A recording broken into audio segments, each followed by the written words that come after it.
The boys were raised to become Spartan equals, warriors who controlled the government.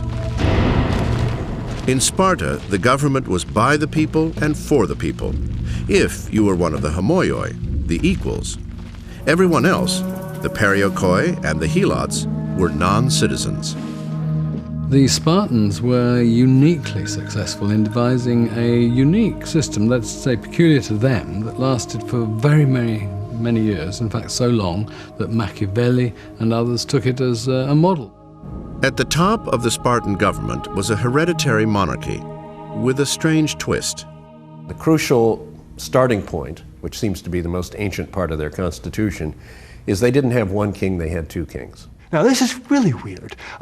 Most Greek cities had a memory of a time when they had a king. And many Greek cities maintained a kind of religious official who sometimes kept the name the king.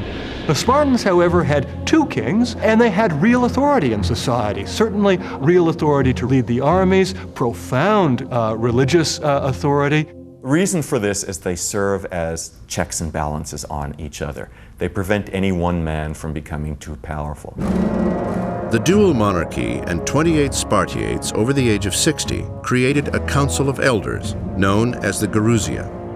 The Gerousia set policy and served as the supreme criminal court. Sparta was in some way a gerontocratic society.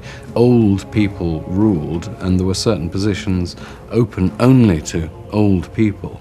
And one reason for that was if you survive to be old in a Spartan environment, you must be pretty damn tough. Below the Gerousia was the Assembly of Citizens, which was made up of all Spartan equals over the age of 30, and was the least powerful branch of the Spartan government. The Spartan assembly is not about deliberation. It is about, as it were, taking orders from people who have already decided the proper way for the society to go forward. The assembly is going to say, rah, rah, let's do it, when somebody proposes a policy. Floating above it all was a board of 5 men called ephors, who ran the military, oversaw the educational system, and had considerable veto power over everyone, potentially even the kings. Their power was kept in check, however, by limiting their terms to 1 year and making them accountable to the assembly for their actions. Those who serve as ephors or in other offices, at the end of their year in office, automatically go on trial. It's as if every president of the United States were impeached and put on trial at the end of his 4 years or 8 years in office and had to answer charges. The goal of the Constitution was really to avoid allowing anyone or even any single institutional place in the society to become all-powerful. And I think that seems to have worked pretty well. How could you get anything done with all of these people standing in the way? Well, the whole system was invented not to get anything done.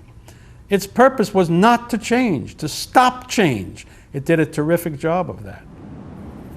In fact, for close to 400 years, Sparta had the most stable government in the history of ancient Greece. Yet it was anything but a democracy. Freedom of the citizen is a core element of democracy. The freedom to speak out, the freedom to vote your conscience.